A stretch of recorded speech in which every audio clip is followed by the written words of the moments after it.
You guys can line up in the chat. Joey, you can start once Nate sits down here.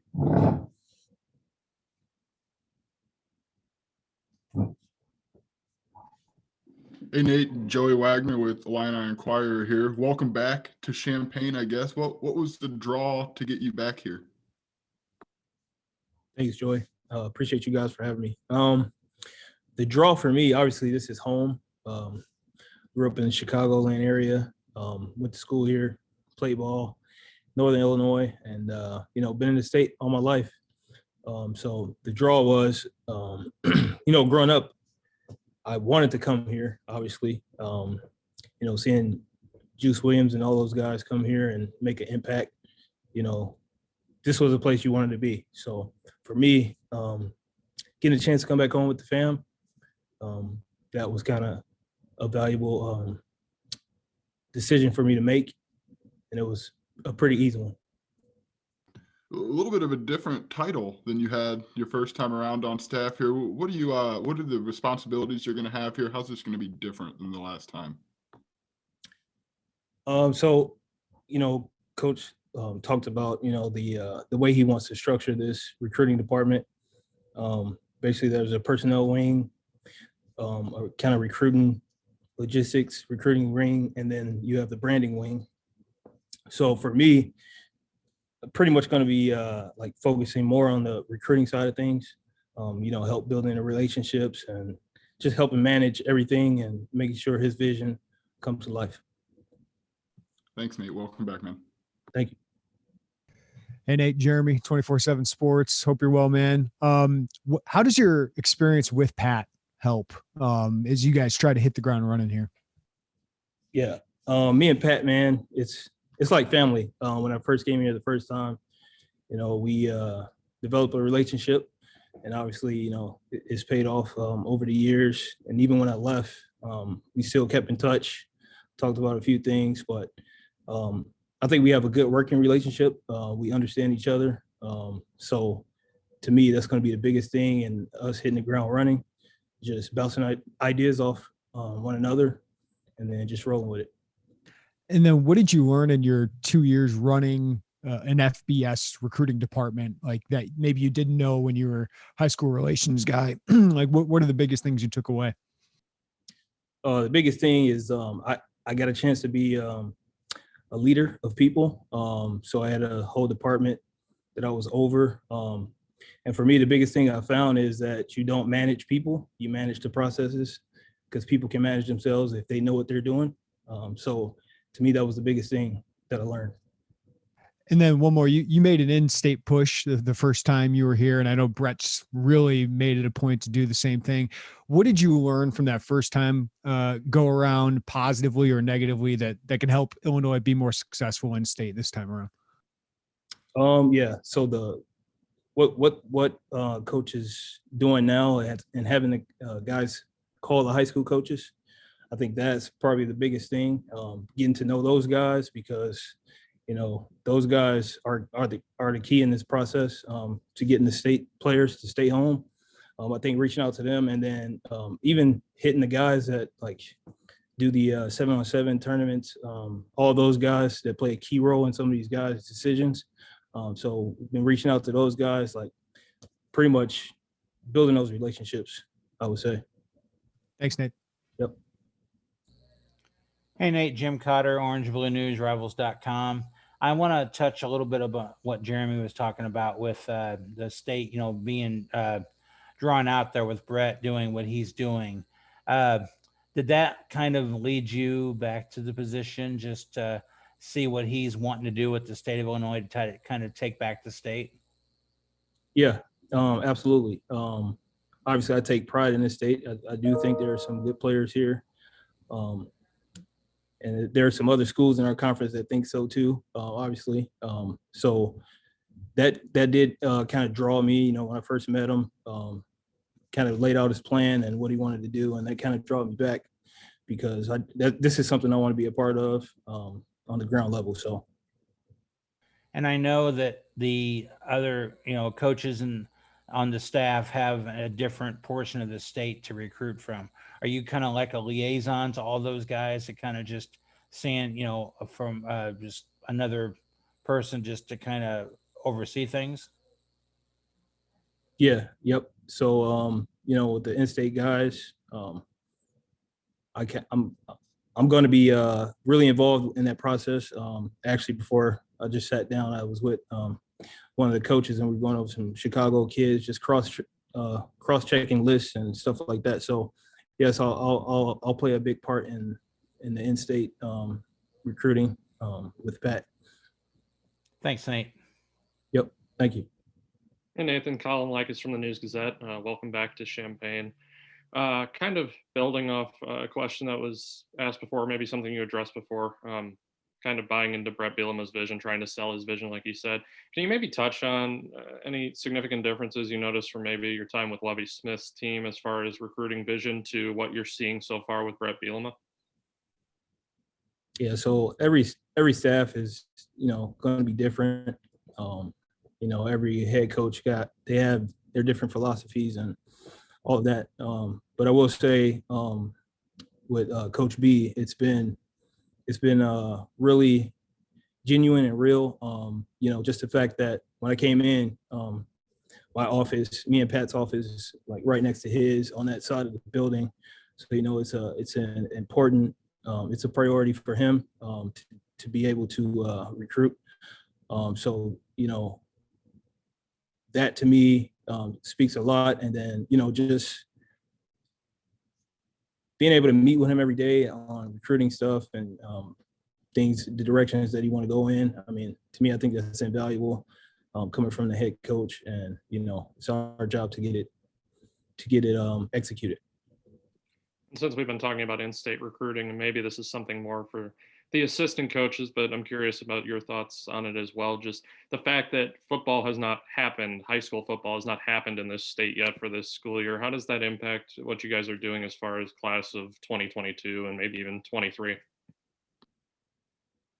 It's actually, I would say it's been a benefit because, us doing these calls, we're getting all these names, and as we're watching these guys, some of these guys need that junior film. So I feel like we're right in a position where they're going to start here in a couple of weeks. We're going to know who we need to see and who the targets are. And when they start, we'll have the games to go off of and all that to make decisions. So I kind of think it's a positive for us. Thanks, Nate.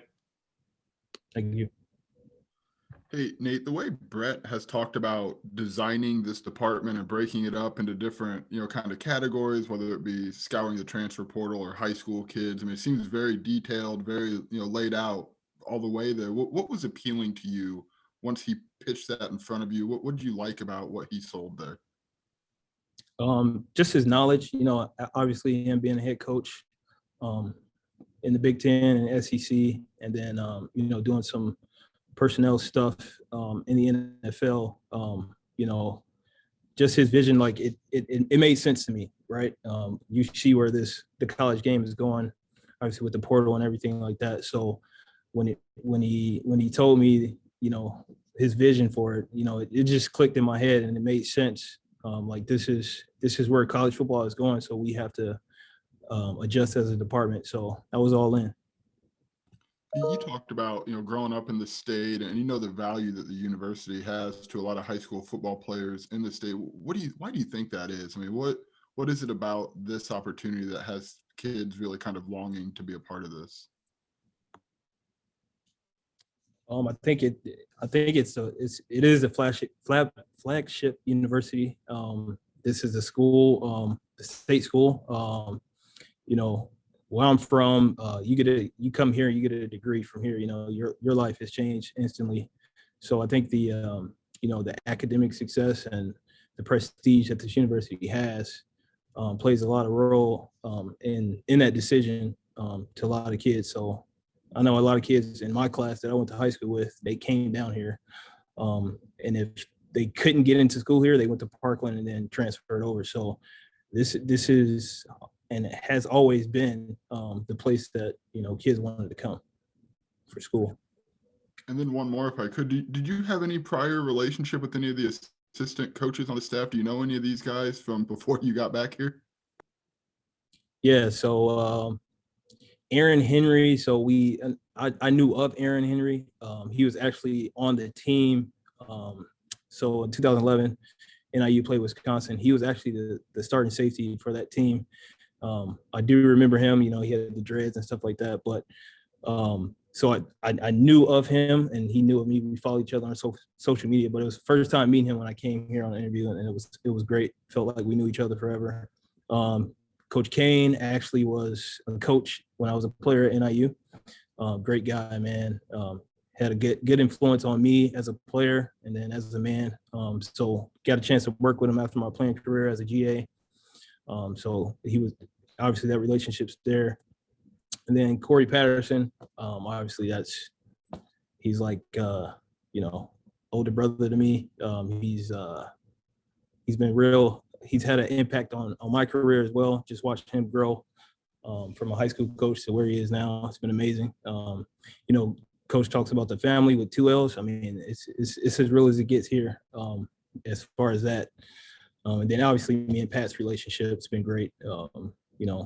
And obviously I knew Knox as well. So a lot of familiar faces, but just getting to know these new guys as well. It's been great. Everything's, it feels it's definitely a family feeling here. Thanks, Nate. Really appreciate it. No problem. Hey, Nate, you said you wanted to play here. So when you were at Thornwood High, like what drew you to Illinois? Was it just the Big Ten, or was it something about, juice and region at that time? Or yeah, so I graduated in 2009. Don't mean to give away my age here, but I graduated in 2009. So I think it was 2008 when they went to the Rose Bowl. I mean, it was just a lot of buzz in the Chicagoland area. I mean, I'm talking orange and blue everywhere. This is where you wanted to be, between Juice and all those guys from the city. Like, this is where you wanted to be. So that buzz around that Orange Bowl, obviously going into my senior year, that played a huge part in why I wanted to come here. And just for you, I mean, being away from home in Philly, I know it was a great career opportunity, but what is the benefit of being close to Chicago and family for you? What's that mean to you? Yeah, means a lot. I didn't really get to understand this until last year when COVID hit. I was out in Philly. So for the first 3 months, I had some roommates and they were from PA, obviously. So they were able to get in the car and go home to their families. So they did that, and I was in the house. I was there by myself for 3 months, just alone, right? So couldn't fly, didn't want to drive anywhere. So, that really put it in perspective. Like, in this business, you're not fortunate. It's not, you're not guaranteed to work where you are from or close to where you're from. So, I think when you get the opportunity or it arises in this profession, I mean, it's something you have to think about, at least think about. So means a lot to be back. I was going to say, did a second tour of this place, did that ever come into your mind of like, that could be it? And what's that mean that you have this with a new staff?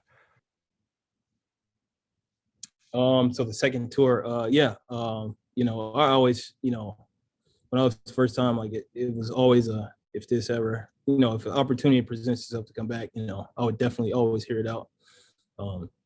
Just being an hour and a half away from family, and then the staff, like I found out Jameson went to my rival high school. So, there was a connection there in Thornton. So, it's just good to be back, Thanks, Nate. Appreciate it, man. Thanks, Jeremy. 3 months by yourself in Pennsylvania, like what's that, March to June? Yeah. What'd you do? Like that's tough to deal with your family here. Yeah, a lot of reading, a lot of video gaming. Obviously, I've become a Madden expert now. So I did a lot of that stuff with recruits. So that was good. Worked in the mornings, but a lot of reading though. I really did pick up my reading. Any good book recommendations? Ego is the Enemy was probably one of my favorite books that I read during that time. Awesome. If I could, like, how did this pick up? I mean, I'm assuming Pat reached out to you when this became a possibility. I mean, do you kind of remember where you were when you got that call, or kind of did you know it was coming? Can you walk us through that? Yeah, so I was it was actually a Saturday, and I was coming back from a workout, intense workout. It was leg day, I believe it was. So I just had laid down, and I was going to turn on the TV and relax a little bit, and then get a call from Pat like, "Hey, Coach B is going to call you today." So it kind of got me up, and I was just sitting around waiting on that call. And then when he called, it was ain't looked back since, right? Your family, I'm assuming, pretty happy when you called them and let them know. Oh yeah, absolutely. Thanks, Nate.